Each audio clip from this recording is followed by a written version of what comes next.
وفاة البابا فرانسيس بتاريخ 21 أبريل، يا لها من صدف، ما يوافق تأسيس روما بتاريخ 21 أبريل 753 قبل الميلاد على يد رومولوس. أكيد كلنا سمعنا بأسطورة تأسيس روما للأخوين رومولوس وريموس، وهذا حسب كتابات الكاتب اللاتيني ماركوس ترينتيوس فارو في كتاب Antiquitatis Rerum Homonarum et Divinarum.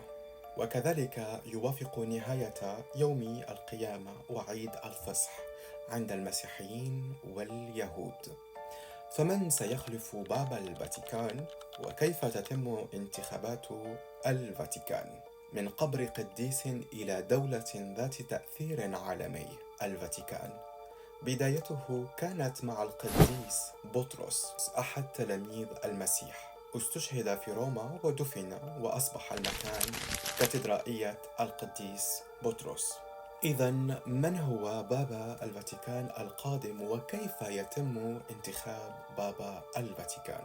بالنسبة للإجراءات التقليدية، أولاً يتم تأكيد وفاة بابا الفاتيكان البابا فرانسيس رسمياً قبل الكاردينال كاميرلينغو، تدمير خاتم الصياد أو خاتم بابا الفاتيكان، وذلك بهدف منع التزوير والتأكيد على نهاية حكم البابا. بعد ذلك هناك الحداد العام، ويستمر لمدة 9 أيام، وتتخللها صلوات للبابا. بعد ذلك يتم الاستعداد للكونكلاف. الكونكلاف هو اجتماع بين الكرادلة من أجل انتخاب والتصويت للبابا القادم. فيحضر الكرادلة لكاردينو الاجتماع من أجل الانتخاب والتصويت للبابا القادم والجديد.